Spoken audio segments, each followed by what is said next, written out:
समस्त को स्वागत कर मो यूट्यूब चैनल तो +2 सेकेंड ईयर आर्ट्स पिला जो मानकर हिस्ट्री अच्छी तो पिला माने हिस्ट्री पिला मानको स्वागत कर तो चलो हम स्टार्ट करबा कोन ना तम मानकर 80 मार्क कौन ना क्वेश्चन आंसर तो 80 मार्क क्वेश्चन आंसर आलोचना करबा कारण अल्प दिन है एग्जाम तो बहुत गुरुत्वपूर्ण जिते आम आलोचना करबा हमर सेते हैबिट हबो।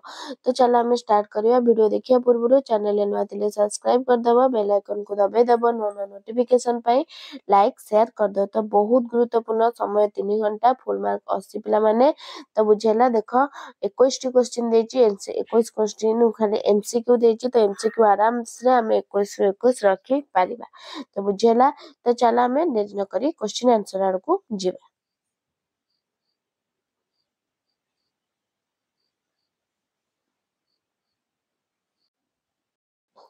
तो प्रथम क्वेश्चन कौन देची पिला माने ना केउ वृक्ष बोधिद्रुम नाम रे परिचित बरगछ निम्ब गछ अश्वत्थ गछ बेल गछ केउ गछ पिला माने ना अश्वत्थ गछ केउ गछ ना अश्वत्थ गछ।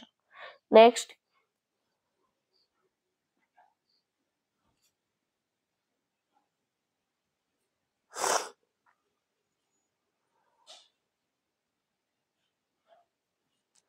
नेक्स्ट पिला माने अशोकଙ୍କ ସମୟରେ ମନ୍ତ୍ରିମଣ୍ଡଳ କୁ କେଉ ନାମରେ ଡକାଯାଉଥିଲା କେଉ ନାମରେ ଡକାଯାଉଥିଲା ମନ୍ତ୍ରୀ ପରିଷଦ ନା ପୌର ପରିଷଦ ପରିଷା ଦଣ୍ଡପାଳ କଣ ହବ ନା ପରିଷା କଣ ନା ପରିଷା। नेक्स्ट किए शल्य चिकित्सार जनक भावे परिचित चरक सुश्रुत पालकप्य शालीहोत्र कौन हम ना सुश्रुत कौन ना किए शल्य चिकित्सार जनक भावे परिचित ना सुश्रुत। नेक्स्ट मौर्य प्रशासन रे किए शिक्षा विभाग को नियंत्रण करुथिले स्थानिक पुरोहित गोप पौर मौर्य प्रशासन रे किए शिक्षा विभाग को नियंत्रण करथिले पिला माने किए नियंत्रण करथिले ना पुरोहित किए ना पुरोहित। नेक्स्ट जैन धर्मर केउ ग्रंथरे महावीरकर जैन धर्मर केउ ग्रंथरे महावीरकर कौन ना प्रचारित वाणी को संकलन करा जायछि कल्पसूत्र मूलसूत्र अंग उपांग कौन हम पिला माने ना अंग। नेक्स्ट विचार विभाग रे समानता आनिबा पई अशोक केउ नीति प्रणयन करथिले दंड समता न्याय समता राजानुग्रह ना कठोर दंड व्यवस्था कौन करथिले पिला माने ना दंड समता। नेक्स्ट किताब हॉल हिंदी ए पुस्तकर रचयिता के इबन बतुता आल्बेरुनी ना हुएनसा ना फ्रांकोइस बर्नियर कौन पिला माने हबो ना आल्बेरुनी के ना आल्बेरुनी। नेक्स्ट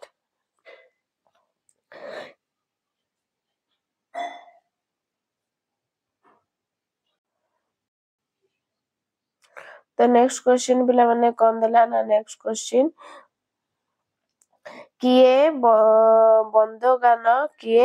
बंदोगान चिहिल गान गठन करथिले बलबन अलाउद्दीन खिलजी इल्तुतमिश कुतुबुद्दीन ऐबक किए ना इल्तुतमिश। नेक्स्ट मुसलमान तंती नारू और तांको पत्नी निमा काहाकू लालन पालन करथिले कबीर नानक श्री चैतन्य निम्बा कौन हम पिला माने ना हम कबीर कौन ना कबीर। नेक्स्ट सारियात कौन इस्लाम धर्मर नियम ना हिंदू आईन ख्रिस्टियन आईन सिख धर्मर नियम सारियात कौन ना सारियात होची इस्लाम धर्मर नियम। नेक्स्ट क्वेश्चन अकबर जिजिया कर को केबे उच्छेद करथिले ख्रीष्टपूर्व 1556 ख्रीष्टपूर्व 1563 ख्रीष्टपूर्व 1564 ख्रीष्टपूर्व 1575 कौन ना ख्रीष्टपूर्व 1564। नेक्स्ट मान मंदिर केउठारे निर्माण करा जायतिला आग्रा ग्वालियर जयपुर पंजाब कौन हम पिला माने ना ग्वालियर कौन ना ग्वालियर। नेक्स्ट केउ चाषरे उन्नति पई कोर्ट ऑफ डायरेक्टर अमेरिकीय विशेषज्ञ माननकु भारत को पठाइथिले चाहा गहम ତୈଳବୀଜ କପା। କଣ ହବ ପିଲାମାନେ ନା କପା। କଣ ନା କପା। ନେକ୍ସଟ କେବେ ଲକ୍ଷ୍ମଣ ନାୟକ ଫାଶୀ ପାଇଥିଲେ? 1941 ମାର୍ଚ୍ଚ 10 ତାରିଖ, 1942 ଏପ୍ରିଲ 3 ତାରିଖ, 1942 ଡିସେମ୍ବର 25 ତାରିଖ, 1943 ମାର୍ଚ୍ଚ 29 ତାରିଖ। କଣ ପିଲାମାନେ ନା 1943 ମାର୍ଚ୍ଚ 29 ତାରିଖ। ନେକ୍ସଟ କେଉଁ ବ୍ରିଟିଶ ବଲାଟ ଚିରସ୍ଥାୟୀ ବନ୍ଦୋବସ୍ତ ପ୍ରବର୍ତ୍ତନ କରିଥିଲେ? Clive, Lord Wellesley, Lord Cornwallis, Lord Curzon. କଣ ପିଲାମାନେ ନା ଲର୍ଡ କର୍ଣ୍ଣୱାଲିସ। ନେକ୍ସଟ ସତ୍ୟାଗ୍ରହର ପ୍ରଥମ ପ୍ରୟୋଗ କେଉଁ ସ୍ଥାନରେ କରାଯାଇଥିଲା? ଅହମଦାବାଦ, ପୁନେ, ଚମ୍ପାରନ, ବମ୍ବେ। କଣ ପିଲାମାନେ ହବ ନା ଚମ୍ପାରନ। କଣ ନା ଚମ୍ପାରନ। ନେକ୍ସଟ ଓଡ଼ିଶାରେ ସମ୍ବଲପୁର ଊନବିଂଶ ଶତାବ୍ଦୀରେ ନିମ୍ନୋକ୍ତ କେଉଁ ପ୍ରେସିଡେନ୍ସି ବା ପ୍ରଦେଶ ଅଧୀନରେ ରହିଥିଲା? ବେଙ୍ଗଲ, ମାଡ୍ରାସ, କେନ୍ଦ୍ରୀୟ ପ୍ରଦେଶ, ଛତିଶଗଡ଼। କଣ ହବ ପିଲାମାନେ ନା କେନ୍ଦ୍ରୀୟ ପ୍ରଦେଶ। ନେକ୍ସଟ ନିମ୍ନୋକ୍ତ କେଉଁ ମସିହାରେ ଦେଶରେ ନୂତନ ସମ୍ବିଧାନ ପ୍ରଚଳନ ହେଲା? 1947, 1946, 1949, 1950। କଣ ହବ ନା 1950।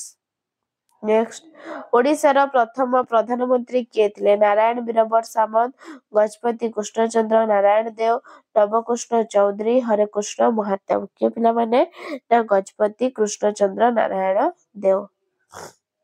ନେକ୍ସଟ କିଏ ଗୋପବନ୍ଧୁ ଦାସଙ୍କୁ ଉତ୍କଳମଣି ଆଖ୍ୟା ପ୍ରଦାନ କରିଥିଲେ? କାନ୍ତିଲାଲ ଭଟ୍ଟାଚାର୍ଯ୍ୟ, ମଧୁସୂଦନ ଦାସ, ହରିହରାଚାର୍ଯ୍ୟ, ଆଚାର୍ଯ୍ୟ ପ୍ରଫୁଲ୍ଲ ଚନ୍ଦ୍ର ରାୟ। କଣ ହବ ନା ହେଇଯିବ ଆଇଭି ଆଚାର୍ଯ୍ୟ ପ୍ରଫୁଲ୍ଲ ଚନ୍ଦ୍ର ରାୟ।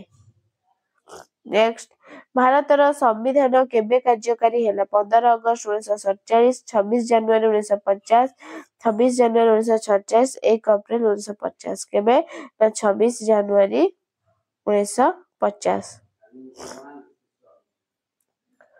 ତାପରେ ଆସିଲା କଣ ନା 2 ମାର୍କିଆ କ୍ୱେଶ୍ଚିନ୍ ଆଲୋଚନା କରିବା ଆନ୍ସର ଦେଖିକି। ତ 2 ମାର୍କିଆ କ୍ୱେଶ୍ଚିନ୍ କଣ ଦେଲା? ତ୍ରିପିଟକ ସମ୍ପର୍କରେ ଲେଖ। ନା ବୌଦ୍ଧ ମାନଙ୍କର ପବିତ୍ର ସାହିତ୍ୟ ବା ଧର୍ମଗ୍ରନ୍ଥକୁ ତ୍ରିପିଟକ କୁହାଯାଏ। ତ୍ରିପିଟକ 3 ଭାଗରେ ବିଭକ୍ତ କରାଯାଇଛି। ବିନୟ ପିଟକ, ସୂତ୍ର ପିଟକ, ଅଭିଧର୍ମ ପିଟକ। ବିନୟ ପିଟକରେ ବୌଦ୍ଧ ଭିକ୍ଷୁ ମାନଙ୍କର କର୍ତ୍ତବ୍ୟ, ବୌଦ୍ଧ ସଂଘର କଣ ପରିଚାଳନା ସମ୍ପର୍କରେ ବର୍ଣ୍ଣନା କରାଯାଇଛି। ସୂତ୍ର ପିଟକରେ ବୁଦ୍ଧଙ୍କର ଧର୍ମ ପଦେଶ ମାନ ବର୍ଣ୍ଣନା କରାଯାଇଛି। ଅଭିଧର୍ମ ପିଟକର ବୌଦ୍ଧ ଧର୍ମର ଅନ୍ତର୍ନିହିତ ଦର୍ଶନ ମାନ ବ୍ୟାଖ୍ୟା କରାଯାଇଛି। ନେକ୍ସଟ ମୌର୍ଯ୍ୟ ରାଜତ୍ୱର ରାଜୁକ ମାନଙ୍କର ଭୂମିକା କଣ?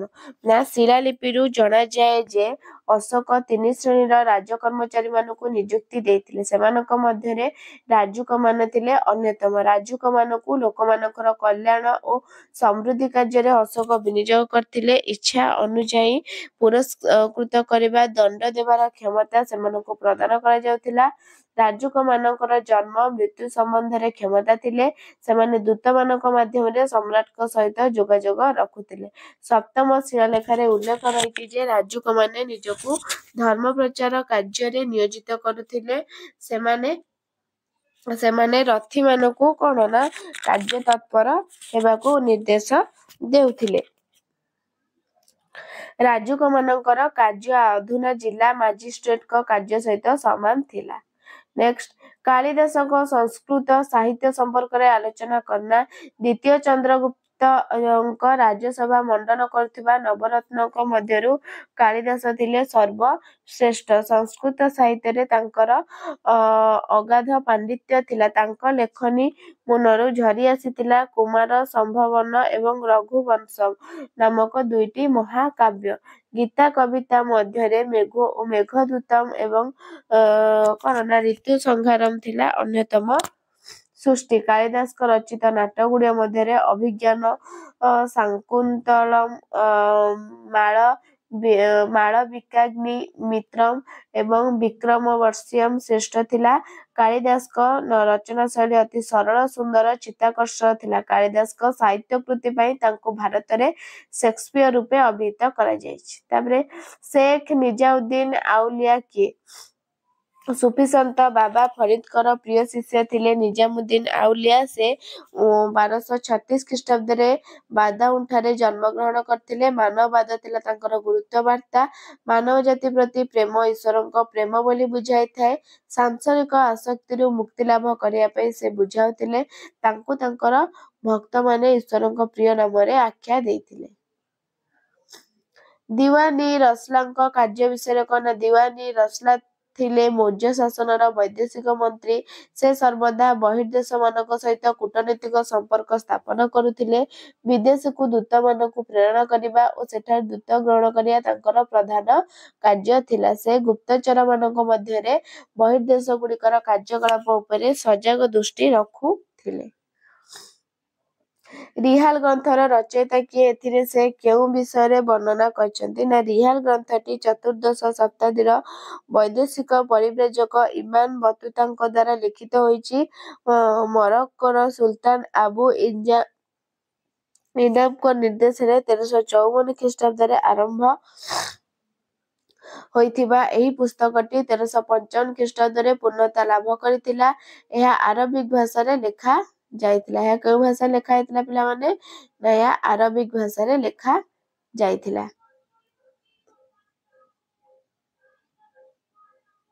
କୋଉଠି ରହିଗଲା?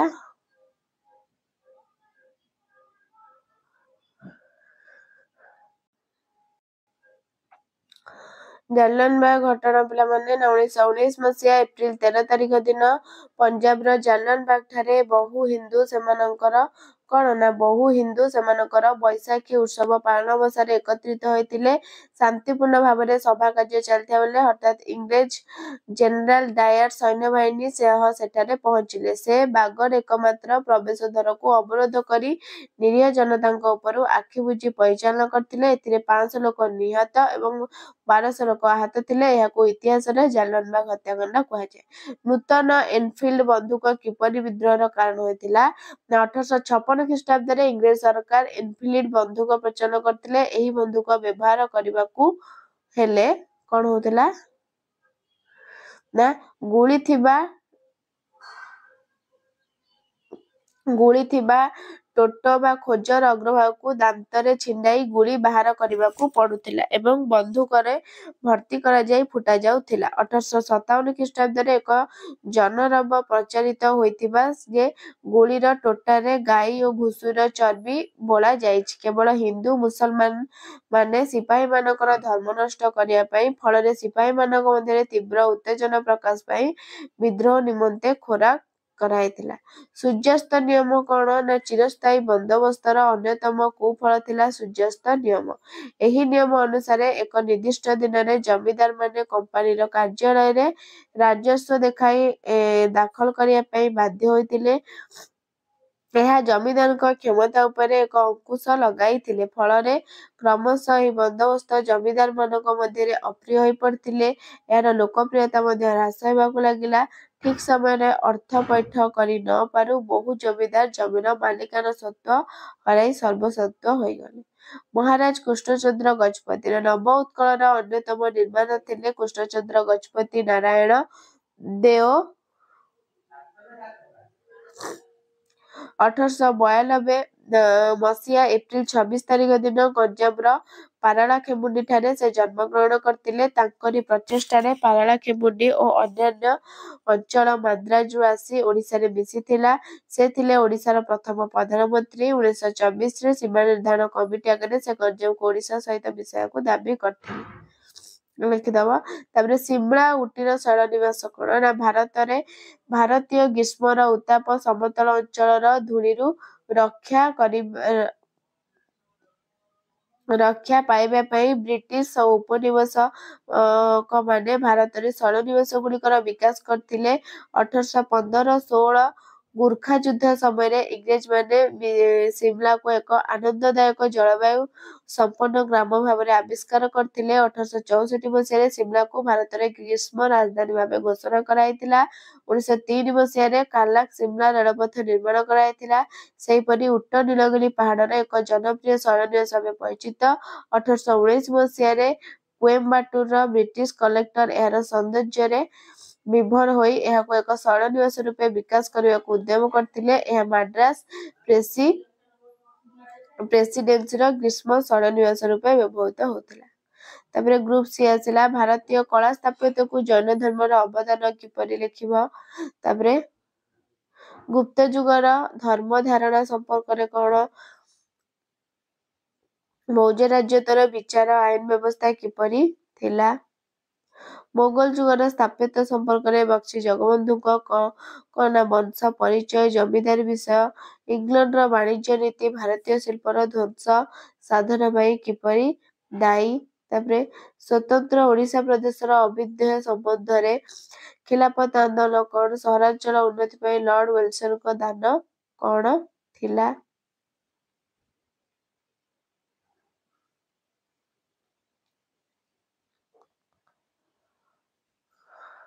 तापरे तो ये पिला माने तम मनकर वीडियो भल लाइक शेयर सब्सक्राइब कर दबा। रहउची धन्यवाद। जय जय।